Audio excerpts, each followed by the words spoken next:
Good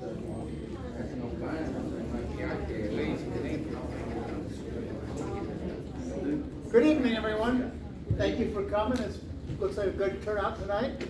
My name is Dave Steffi. I'm the president of our Federal County Historical Society. I want to thank you all for coming. Today we got a special guest, Jim Buck, who'll be talking about Jerome Boyett. And I think it should be very interesting. I don't really know much about him myself, so at this time, let's Jim come on in and give us everything you got. Thank you much. Thank you much. Thank you. I'm Jim Buck. I'm a native here. Lived here all my life. They tried to get rid of me. I won't leave. Know a lot of history. My dad knew a lot of history. I was fortunate that he lived to age 96. And the stories he could tell, I wish I'd have taped every one of them. I did get a lot of writing, but the story I'm telling tonight is a trilogy. Trilogy means how many? Three. Hey, I used to be a teacher too, so this group out here has made 100 so far. But hey, you're not over till the end of the test. Okay, trilogy. It's a history, it's a story, and it's a tale all rolls into one. Is everything 100% factual? We don't know. Is everything 100% factual?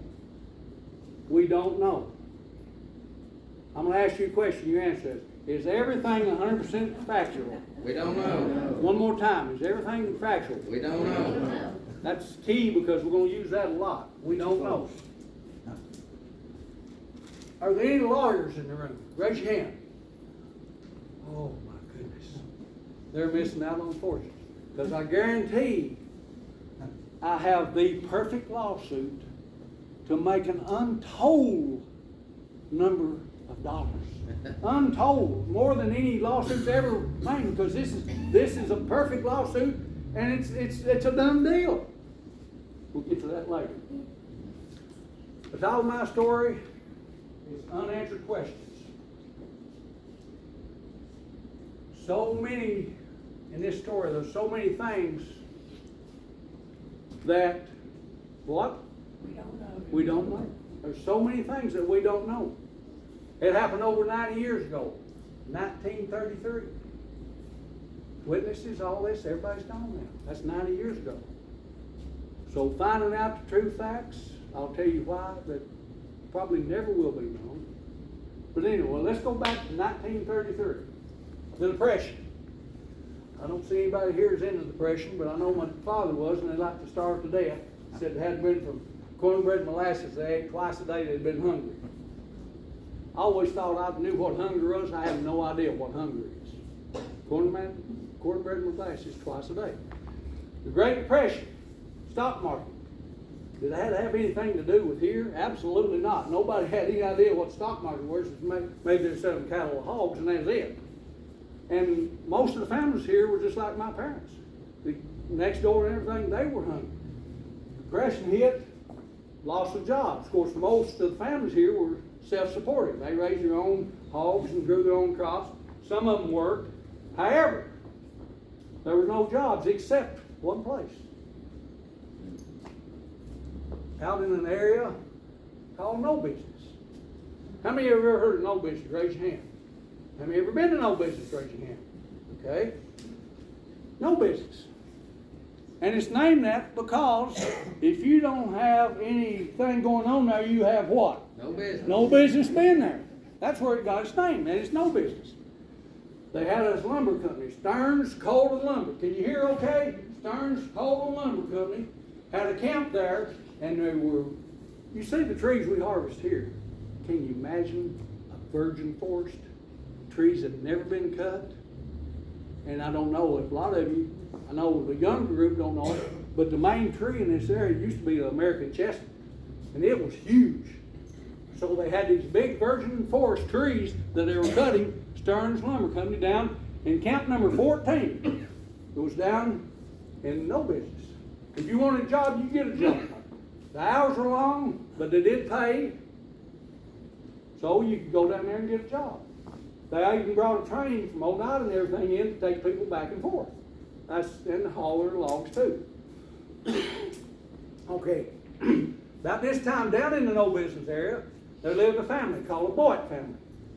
Ransom Boyett owned about close to 1,500 acres, which was a lot and it wasn't a lot. He didn't do a whole lot with it. 1,500 acres that he owned, and he's married to a lady, Poppy, P-O-P-P-Y, Poppy Boyett, and there was 4 girls and 2 boys in the family. Jerome Boyett was around 20 at this time in 1933, and he had a deaf-mute brother named Eugene. He was very protective over Eugene. Imagine being a deaf-mute back in this time, and Jerome was like a second father to him.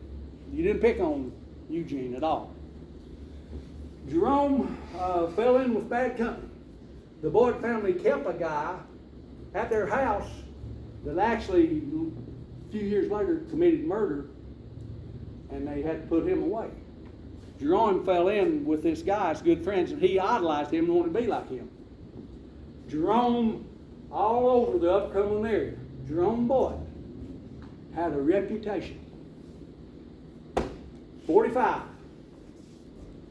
Carried a 45, and he was the best anybody ever saw on a 45. Legend has it that he could ride bareback on a horse, shoot under the horse's head, and shoot the buttons off of clothes hanging on the line. And I actually just heard a story just a while ago I hadn't heard, that somebody that actually worked Camp 14 delivering supplies brought a shirt down there one time and hung it up and got Jerome to shoot the buttons off the shirt. I just learned that 5 minutes ago. Okay, so there he was, Jerome Boyett. He was wild, he was a skinny guy, he was about 5'10", 150. Loved excitement and all, if you know what a young boy is in the early 20s. And he got involved in a business. You've got a logging camp. You've got men work long, hard hours. Finally get off there and go and sit down, and what would they like to have? Moonshine. So Jerome's uncle, Albert, supplied the moonshine to this camp. Albert Boyett was known to supply the moonshine to this camp. Unanswered questions. Was he involved with the superintendent? We don't know. However, it just sounds like it makes sense that if he lets me sell moonshine here, he's going to get a cut of it. So when, supposedly Jerome was trying to cut in on Albert's business, and that could have been the problem. Everything was going good. Friday afternoon, about 4 o'clock. I think I can ask this question here and get a good answer. Andy Griffith. Everybody knows who Andy Griffith is. I can ask that question to a lot of younger kids and like, huh? Okay, so Andy Griffith is the sheriff of Burdstown. It's not. His name was George Winningham. He's sheriff of Pickett County. Okay, Pickett County, Burdstown, here. No business, here. It's all in Pickett County, but you can't get straight there. You have to come through Fentress County. It's a long way, especially back in 1933. All of a sudden, you had George Winningham was a sheriff. He was so much like Andy Taylor. They say he could go into a rough crowd without a gun and solve a situation. His son Floyd, a little more like Barney, except Floyd liked kind of drink too, and Floyd wouldn't take no for an answer.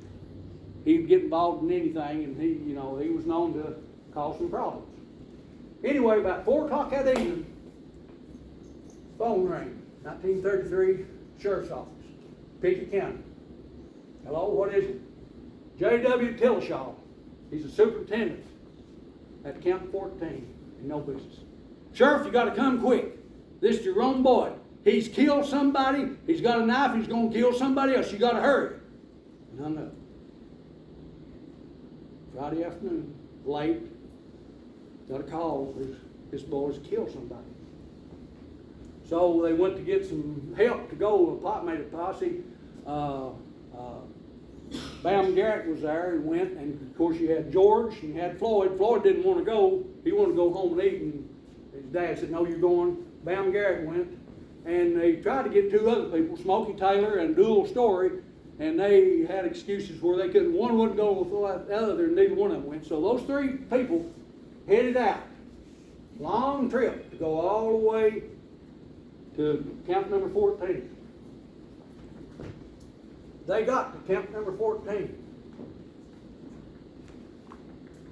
Superintendent Tillshaw wasn't there. He wasn't there. Where was he? We don't know. We don't know. But his son Bob was there, and there's a Larry Hale there, and they said, "Hey, there's not been a killing." Do what? There's not been a killing. Why did they say there was a killing? We don't know. We don't know. But he said that Boyett guy and his friends are down there in that boxcar, and they're going to cause trouble. Okay, another story. Jerome and Albert supposedly at that camp got into it, and Albert said he's going to go back and get his long gun and take care of everything. So, the boxcar, the train, should have been long gone. Why was the train not gone? We don't know why the train wasn't gone. But it was not there. Inside the car was some men. How many men were in the car? We don't know. Supposedly the men, it was getting a little cool. They said, "Can we shut one of the doors?" And Buck, the driver, said, "Close both of them if you want to." So the situation, 1933, Camp 14. A bunch of individuals in a boxcar down here, 3 lawmen heading over the hill. My question, there hadn't been a killing. Why didn't they just leave? We don't know. But anyway, they proceeded to go down the hill to the Locke's boxcar. Imagine, you visualize this, they're walking down there. Did they say, "Hey, we're in the law, open up"? We don't know. Did Eugene see them coming and get scared? There's all kinds of possibilities. We do know this though. They went down, Bam Garrett, Floyd Winningham, and George Winningham went down, the doors open and shots fired. Who fired the first shot? Did the sheriffs, did the lawmen initiate it? Did the people inside the boxcar initiate it? We don't know. If the sheriffs fired the first shot, did they fire back in self-defense? Here again, we don't know, but that's a possibility. But we do know one thing.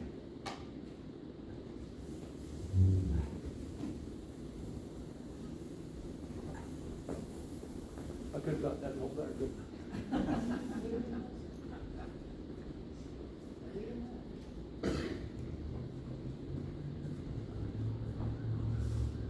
Floyd Winningham, the deputy, was shot twice in the head and died instantly. Jerome Boyett was shot twice, once in the wrist and once in the ear and once grazed in the face. Ted Boyett, a cousin of Jerome's, was shot in the stomach pretty bad.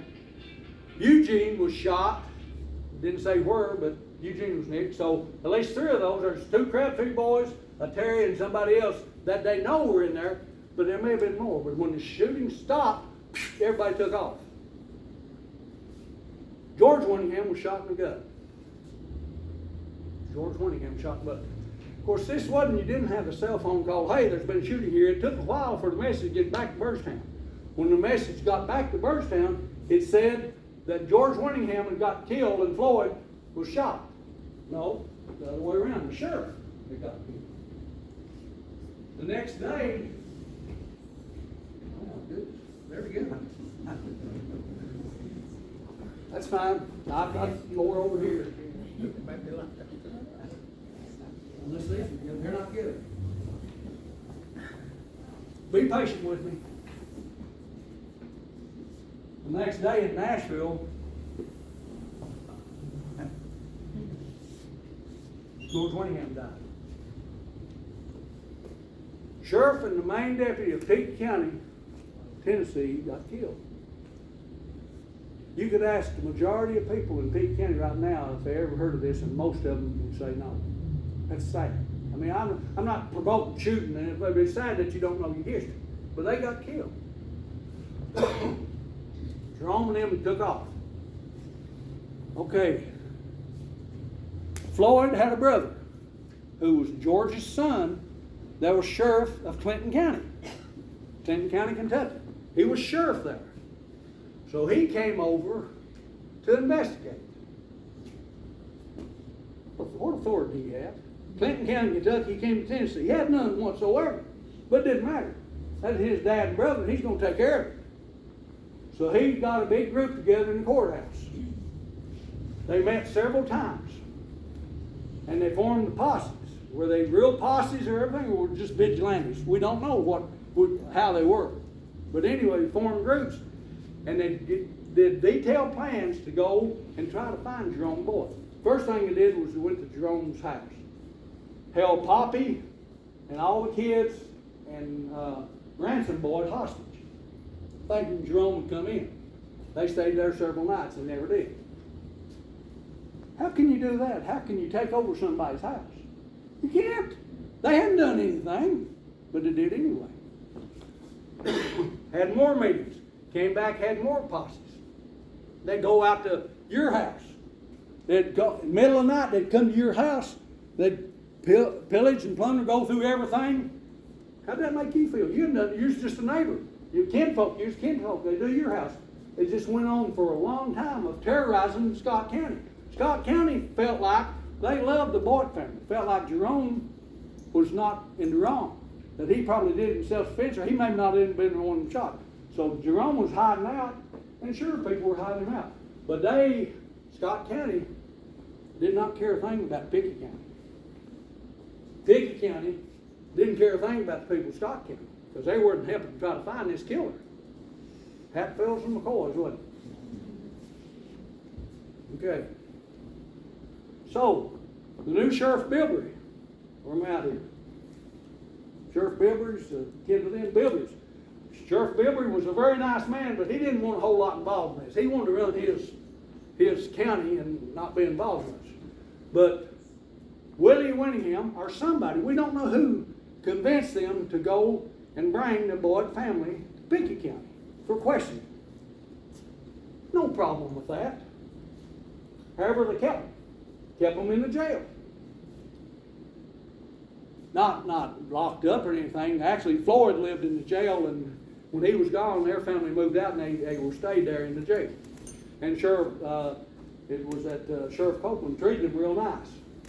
And they assumed, you would assume that they did this because they figured Jerome would get the word, they got my family, I'll go turn myself in.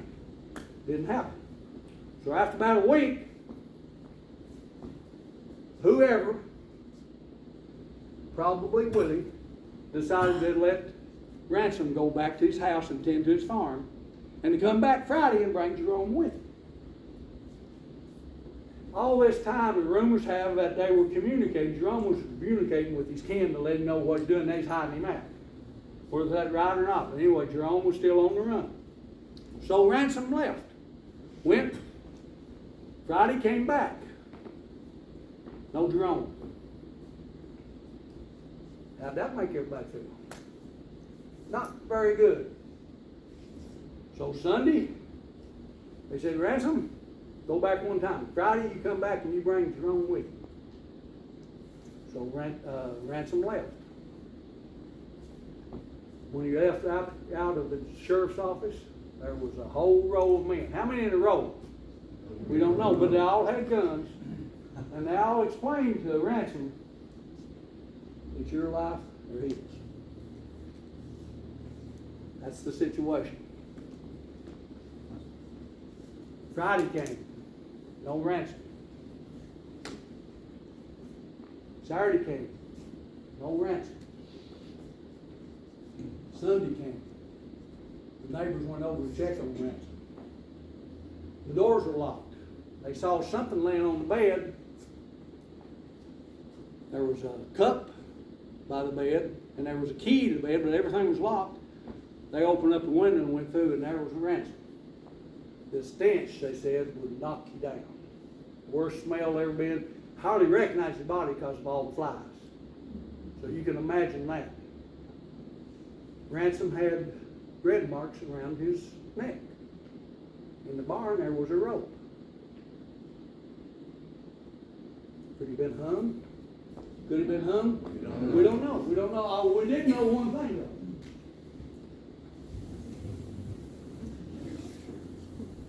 And you know what's coming, don't you?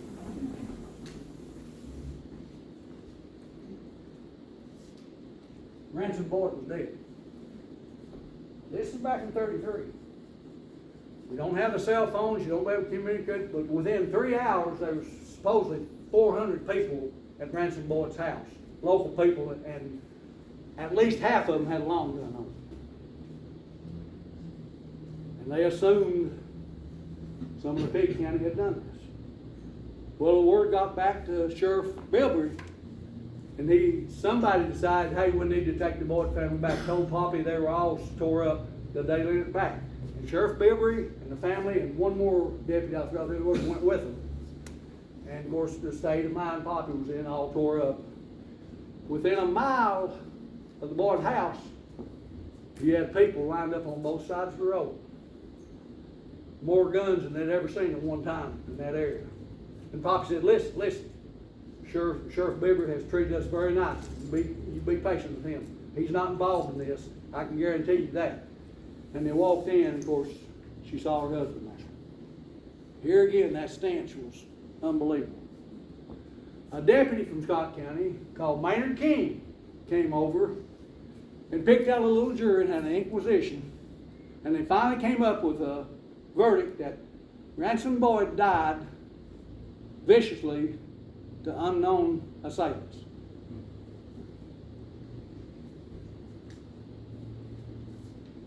Three deaths. No Jerome Boyd. The terrorizing still went on. The Scott County people were fixing to do some of their own vigilante work. Jerome was getting tired. The Pig County people, Clinton County people, whatever, this side had raised a lot of money for a reward if somebody killed Jerome to pay for their defense. They kept all these records in the courthouse. They kept all these records, who gave money in case they had to give it back and all, who was on what posse, where they went. They wanted to make sure they searched every house anywhere close to the Boyd house. Well, supposedly Maynard King, the deputy, was close friends growing up with Jerome. And Jerome was getting tired, hungry, tired of running. He was still injured a little. And Maynard King supposedly talked him into turning himself in. Did Maynard do this for the reward money?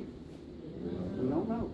But we know he did turn him in, and he turned himself in at the Huntsville jail, 3-story jail. I think he's still standing.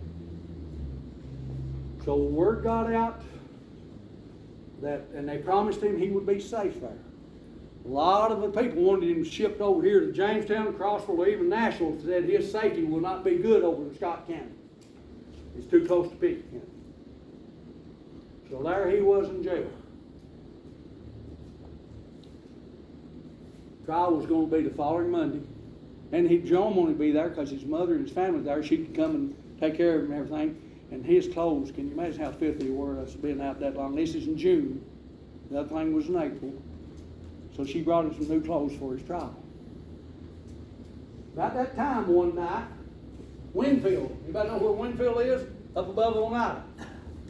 There was a problem in Winfield. These three guys, they said, actually had the road blocked. They were drinking and wouldn't let people through.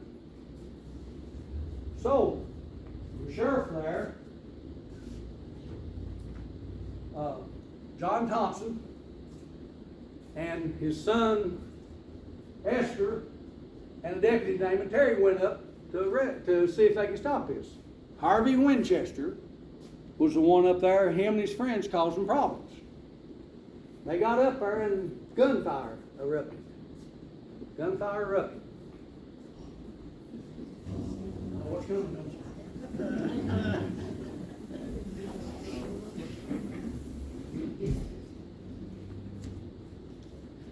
Deputy named Terry. Shot and killed.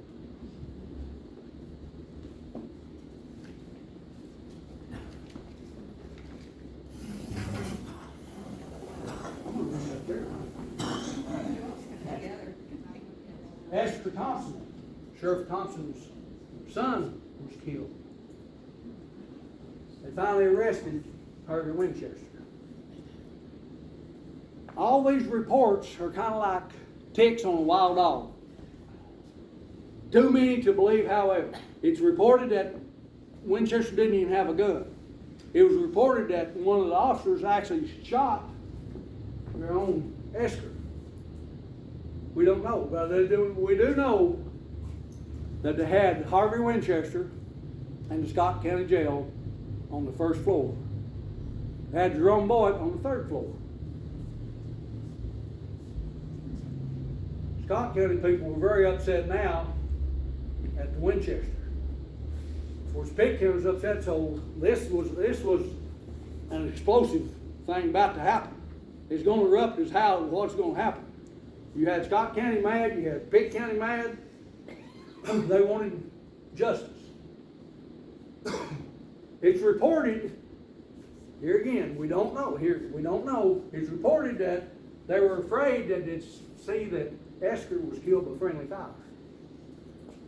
And if we went to court, that Harvey might get off. It's also reported that Jerome Boyett might get off because of manslaughter or because of self-defense. You know who fired first or not? So the people wanted justice. It's called vigilante. They took justice in their own hands. So on Saturday night, trial was to be Monday. Saturday night, a group of hooded people came to Scott County Jail. How many's in a group? We don't know. We don't know, but a group came.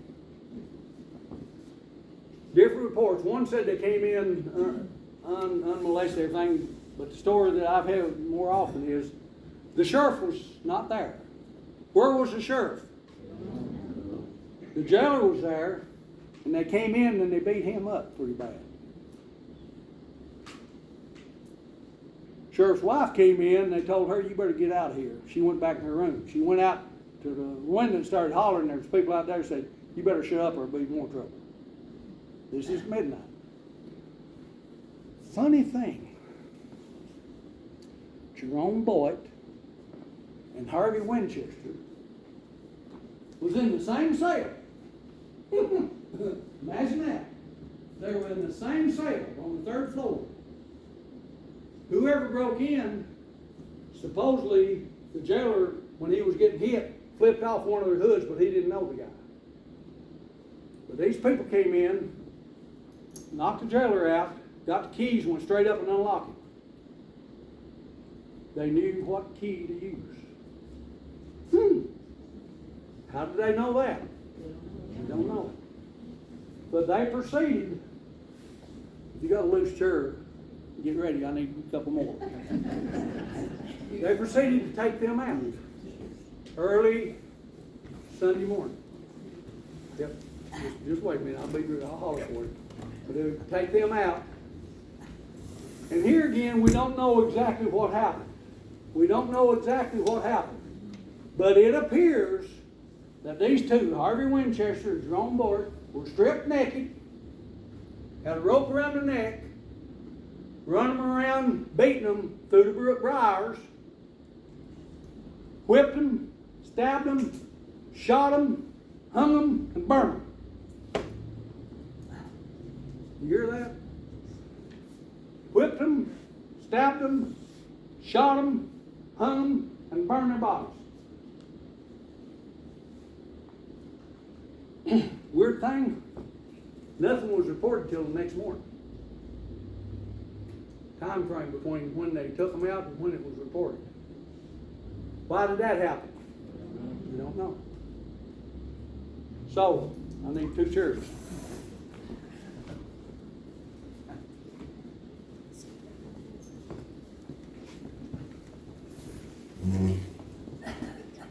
I'll need 3 more after a while. Harvey Winchester and Jerome Boyett were killed. There was a bunch of people, I've heard anywhere from 10 to 25, that was in this group. Did they get together? Apparently they did. Because they were in serious trouble. And if one person talked, there were going to be a lot of people in trouble. So can't you imagine that they all got together and said, nobody says nothing to nobody. You don't tell your spouse, you don't tell your brother, you don't say anything. If you do, it'll be the last person you'll talk to. Can't you see that happening? That's probably exactly what happened, that said, you will not say anything to anyone. They didn't tell their spouses. Because if word ever got out, they'd be in trouble. My goodness. Well, the next day, Sunday morning, supposedly in Albany, Kentucky,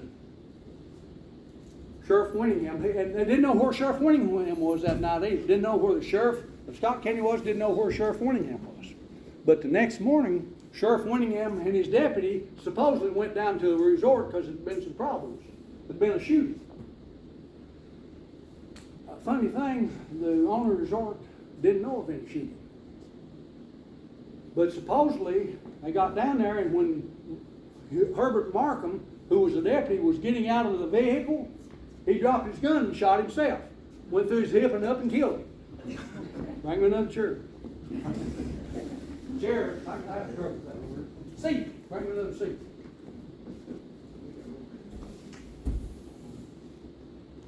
Herbert Markham was dead.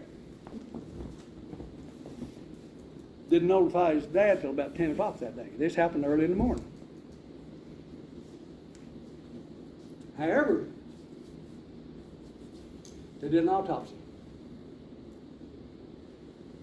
Herbert Markham carried a .44. The bullet was a .38. Accidentally shot himself. Okay. Could the possibility be that when they were running him around, whipping, shooting, that he accidentally got shot too? There's so many possibilities, but what is it? We don't know. You can come to conclusions, but do you have actually proof? We don't know. State of Tennessee, Scott County was going to do something, never did. Pickett County was going to do something, never did. The state of Tennessee came in. They talked to you. What did you tell them? Didn't say a word. Talked to you. Talked to the people they thought that Poppy Boyett gave them a list of who she thought some of them were. Well, that list was on file at Pickett County Courthouse. Guess what happened to Pickett County Courthouse? Burned to the ground. State couldn't do anything. These two wouldn't do anything. Nobody was ever taken up. No trials.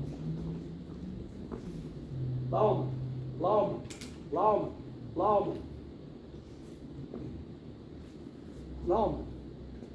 Nobody ever taken up.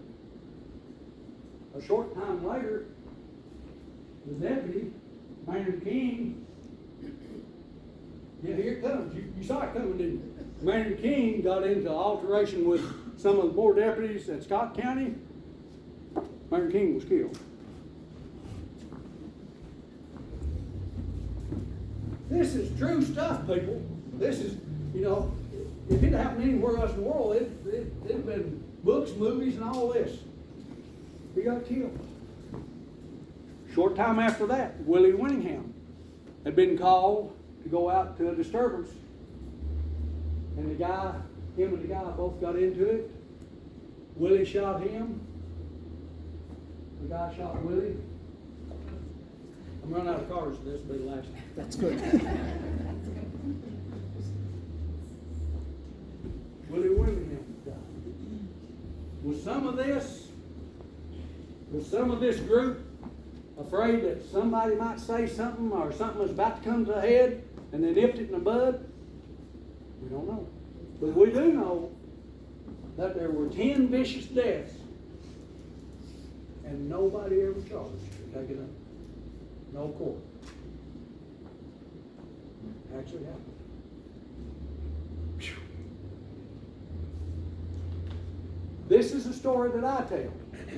There may be other stories. I know there's a book. I had a lady that spent the night with us when we run the bed and breakfast down there from California.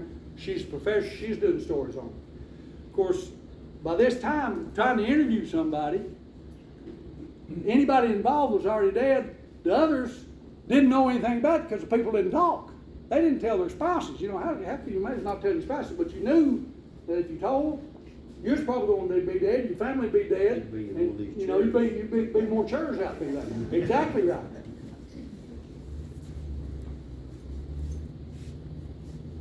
Okay. I asked initially, is there a lawyer in the group?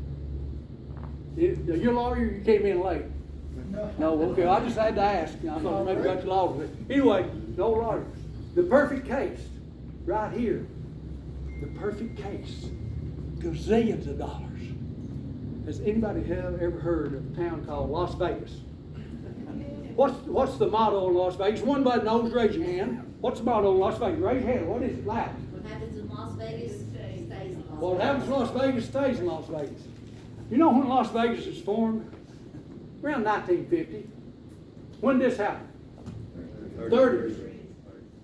What happened here stayed here. They stole it. They stole that slogan off of us. You talk about, I mean, how much money has Las Vegas made out of that one little, what happens in Vegas stays in Vegas? Oh, if I was a lawyer, I'd eat that up.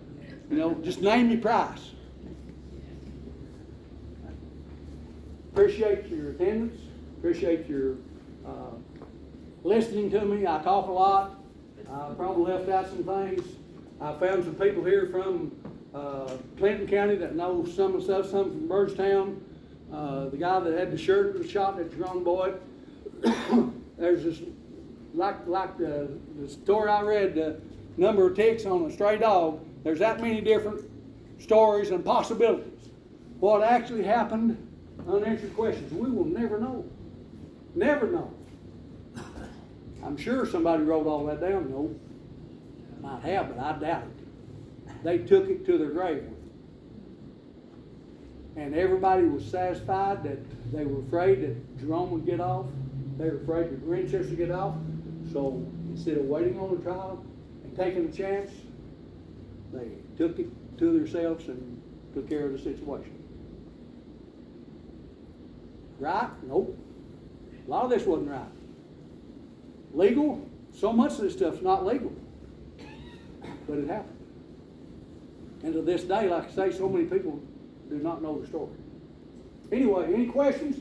Don't ask technical questions because I probably don't know. You probably may know more than me. What happened to Jerome's body? I think he was buried. Last I heard, he was buried in one of the largest crowds to ever go to the cemetery. Can't tell you where, but my recollection of what I've read. Does somebody know? Huh? Foster's Crossroads. Foster's Crossroads. But they buried him. Said one of the largest crowds at the funerals that's ever been was Jerome Boyd's funeral. Poppy's buried right beside him. Thompson's buried too. Poppy, his mother. His Poppy's married, right? And where's his dad? What's the name of the cemetery? Foster Crossroads. Foster's Crossroads. And where's that? It's in Kentucky, I think. North Kentucky. of Oneida. Oneida, North Oneida, up toward Winfield, that area. Yeah, no, Okay. when you turn before you get there. Okay. Any more questions? I hope I can answer them. What's the time frame from the beginning of that towards the April, first part of April is when the shootings happened. June 8th or 9th was when they came in and took those two out. From when Floyd died and Willie died, what was the, Next day, it all happened the same day? shot him in the head twice. He never knew what hit him. Okay. Was he the first one shot? He was the closest one there, so we don't hear it again. George shot in the stomach. How long did it take to get an ambulance or anything from here to there, and then get him to back here, and then take him to Nashville? But he died the next day. No, I mean from when Floyd was died and then When, with, the, within a year, okay. within a year. Yes, sir. If you read that book, Jerome Boyd, Diary of the Lynching, that had a lot of perspective, like Jerome had set that up or something. But, it basically, it was, I've talked to quite a few people, and I've actually talked to people that won't talk about it. One of the accounts was how the shooting actually went down was that Floyd knew Jerome. The reason the train stayed there is because Telechap told the engineer to hold it because he knew how long it'd take him to get there. Yep. And then, but he said when, even the account that showed, that said that Jerome had set this up, had that when they got to the boxcar, that they were in there passed out, all of them. Eugene, which I actually saw not many years ago, sitting on a porch, but I couldn't go and talk to him, but he wasn't a good talker. He's deaf and dumb, but what happened in most of the accounts that I heard, that Floyd, they were asleep, and Floyd just shot up in the air just to wake them all up, and when he did, Jerome came up and shot them both, but it didn't, he didn't shoot Like I Floyd. say, there's all kinds of different stories. That's a story I've heard the other. Who shot, who did it first, we don't know. We do know, I did read a report several different times, that Jerome and them were in there drinking. And the thing is here, where was Tillishaw, the superintendent, that called everybody in? There's no report of where he was. He wasn't around when the sheriff saw it. He didn't go with them. Where was he at? We have no idea where he was. Where was Albert? Albert Boyd. Albert Boyd went home to get his gun to come back to take care of Jerome. Where was he? Was he around there? We have no idea. But you see, there's so many things that we don't know. That it might have been this, it might have been this, it could be this. Some of the stuff makes sense that I said. Like I said, I've read several different articles, and one of them is Once Upon Lynching, and that's a professor at Tennessee. He came over and did all he could, but he talked to my dad, he talked to Keith Raines, he talked to a lot of people, and nobody knew anything.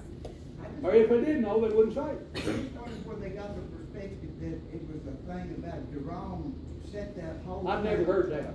That was what it seemed. I'd never like. heard that. All I knew that Jerome was trying to cut in to the liquor business, and apparently Tillishaw and Albert didn't want it because Tillishaw was getting a kickback on it.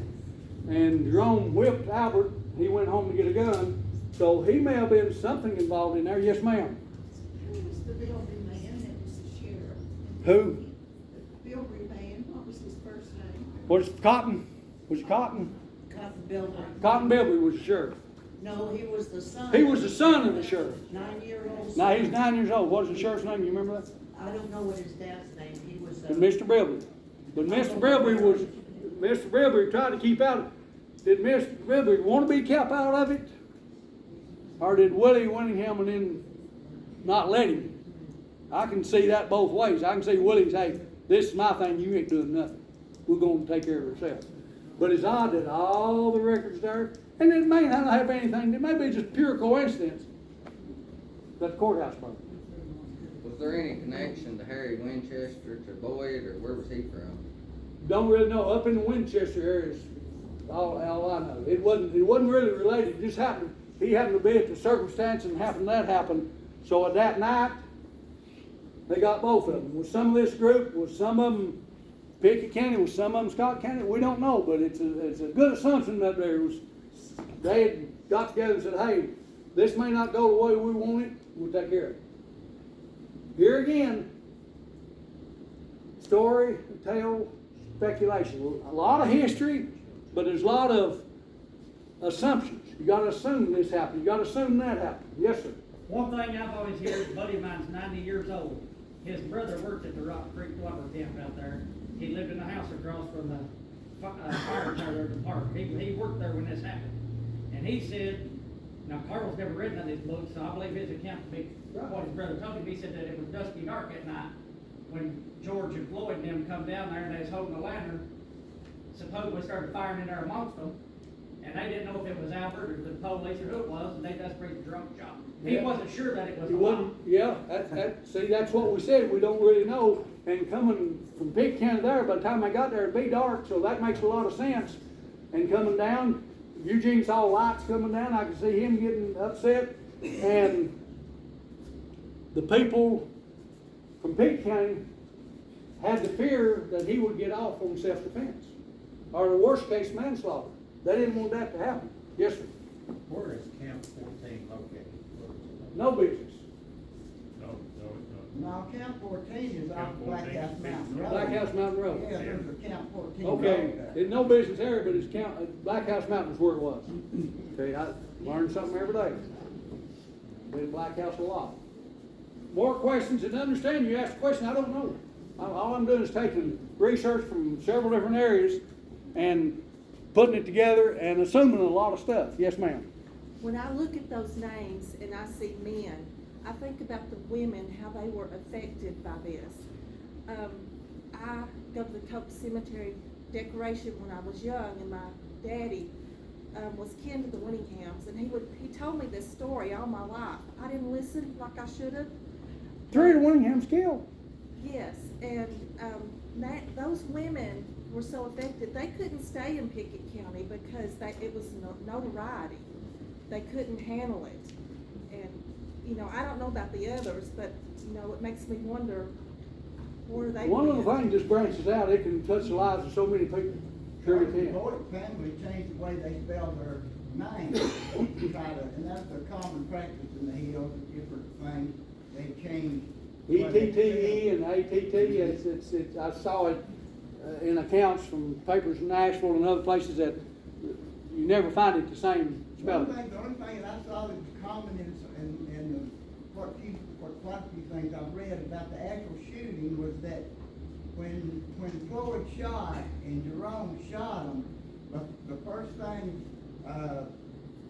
Floyd's dad said, "You've done and got us killed." Yep.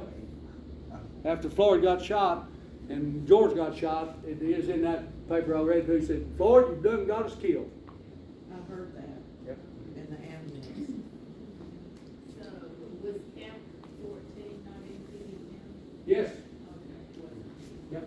But like I say, you go, Pick State Park's in Pick County, but you can't get there going straight in Pick County, you gotta go around, and that's what it was. That's why it took so long. But, so many things, why was it not, all this not reported until daylight the next morning? Yes, ma'am. The Whittingham sheriff of, Pick County, Whitney Albany, County. yes. Was his wife appointed, did she serve out his term? Here again, I don't know. I've heard that, and I've heard that he ran for re-election and didn't get it. Or she took over his place, and she ran for re-election and didn't get it. Now, that's, here again, Was she served? am I 50-50 sure of that? Probably. I'm 30-70 sure that I'm 50-50. You understand? Any more questions? Thank you all very much for the audience. If you need me anytime about a camp, I love to tell a story. I've got other stories. Oh, got one other thing. Sorry. This is why I asked the candy knife. I've been Santa Claus for over 20 years. I absolutely love it. I've done a lot of things in my life. I got people here who can verify that. Some of it good, some of it bad. I've enjoyed everything I've ever done. But I've been Santa Claus, and I love that more than anything I've ever done in my life. I can't wait. My wife can't stand it. When I get home Christmas Eve, she's waiting at me at the door with a razor. Everybody's got different, but I can tell so many stories, and I love to make the kids happy. I want every kid that sits in my lap, I want them to think I came all the way from North Pole just for them. I take my time. COVID hit. What did that do to Santa Claus? And at the same time, too, schools. I do schools all over. I do even Boys Club, Girls Club in Knoxville. Done that for years. But they want Santa Claus to read a story. What's the one Christmas story you know? Night Before Christmas. That's about Santa Claus. Santa Claus can't read a story about him, so I wrote a story called Santa's Story. This is the first copy I just got back. It will be available, help me out, Amazon, Kindle, Barnes & Noble, all these digital stuffs. Anyway, it's about Santa Claus, and it's about A jest of it is, Santa Claus is right after Thanksgiving, he's full and everything, all of a sudden there's two elves, Jingle and Dingle, come in. Santa, Santa, Santa, that's a big problem. Big problem is Christmas is in jeopardy. 3 reasons. Number 1, the reindeer are fat and lazy. They play computer games. They don't play the reindeer games, so they can never fly. Number 2, there's not enough chimneys anymore, and the parents are forgetting to leave their door open. And number 3, there's so many kids in the world, there's going to be a toy shortage. They're faced with that. So in my book, they get a computer expert, Kringle, Jingle, Dingle, and Kringle from the South Pole to come up and help them. And they use technology like Facebook, Instagram. You know, I made it local. I mean, made of time where the kids know. Facebook, Instagram, Google. She tells them we're doing Google, and Santa says, "Gobble." No, it's Google. Anyway, that's my story. Help promote this. My plans the rest of my life in Fentress County. Every first grader will get a copy autographed by Santa Claus. I've got other.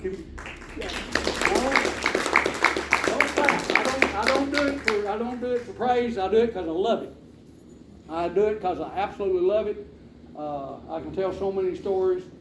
I'll tell one real quick. I know you didn't come here to hear a Santa Claus story, but I have to talk part of it. I remember I can tell so many stories, and I can break your heart in a heartbeat. But one stands out. Had a little girl in Crossville. She's about this size over here. How old are you? 10? About 10. Had glasses on. Came up and sat in my lap. They have to communicate. I will not let them leave. And if they don't want to sit in my lap, get ready. That's a mission. They will sit in my lap. You know, you can probably see that about me anyway. And I've had them that wouldn't sit in my lap, and then I've had them, the same one fall asleep in my lap because they wouldn't get out of my lap. But anyway, this little girl about 10. I was, "What do you want for Christmas?" That head down. And then, "Sure you want something for Christmas? Can I do anything for you?" She looked up at me, Tammy. She looked up at me. Them tears coming all the way down her eyes. Said, "Can you bring my daddy home from Iraq?" And it's one of those like, I was not ready for that. But I promised myself to come back. I said, "I talk to him every day. And he said he loves you and can't wait to get back and see you." But little things like that. Can you get my mom out of jail? Can you get mom and daddy back together? I mean, so many stories. And majority of them, it sits in my lap. I ask them what they want. They want something for their brother or sister, for the mother and father, and don't want anything for themselves. That's the kids we have in this area. But anyway, got a book. Enjoy it. Yes, ma'am. I hope you're gonna have a big pile of books, go to the library or somewhere and have a book selling. Well, 2 things. I got a problem with that. I've never charged for being a Santa Claus. I will never charge. If I could, I'd give a book to everybody, and I can't do that. If somebody wants to be in charge of buying the books and giving them out and signing it, I'd love to do that.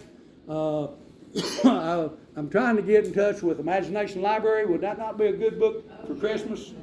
Of course, you know me, right? What kind of dreams do I have? Dreams. Big dreams. I'm wanting to get in touch with the Department of Education, the lady there. And why not get the governor involved too? Get them both together, let me do the story to them. Wouldn't that be good for a good publicity for the state and everything? Or the lottery system, the bank, give a book every year to every first grader in the state. And that's not me making money. It's a great idea because it's a great story. It's a local, it's an updated story because of the technology. And of course, at the end, you know, they're going to save Christmas, and Santa actually cries. But anyway, any more questions? I've kept you longer than you wanted to be. Thank you very much. Appreciate you coming out. Couple things. I just wanted to update everybody. We went and seen Wanda today. I don't know if those that know, Wanda Hatfield is the county historian. She's been in the nursing home for the last couple of months. She's doing a lot better. She's been getting dressed every day, and she's moving to an apartment starting next Tuesday. I think they're moving to an apartment. So she's going to be here in town, so she can still come work at the Historical Society. So we're just happy with that, and just keep her in your prayers, as we asked. And just thank you. Get a newsletter when you leave. There's an application in the back of the newsletters to join the Historical Society. We're always looking for volunteers, anyone that wants to come and help us. I'm not from here. I've been in this state 3 years from Michigan, but I've learned more about this in 3 years. It's an amazing county. There's so much to learn, so much history, and just amazing things in this county. Thank you all for coming and enjoy the rest of your day. One more thing, I do storytelling all over. I do not just these stories, I do other kinds of stories. And if you know, I love to talk. And if you need me for anything, we're a small group. Churches, I do a lot of churches. I'll give you one thing to look up. Paul Harvey. Who's heard of Paul Harvey? And what is it? Paul Harvey? Have you heard If I Were the Devil? Please, if you haven't, look it up. 59 years ago, he did this monologue, If I Were the Devil. Look it up. Yeah. He's a prophet. It's like, he said this 59 years ago. It's happening now. If I were the devil. Thank you very much. I'll be quiet. Thank you. If you believe that. We'll get you back here.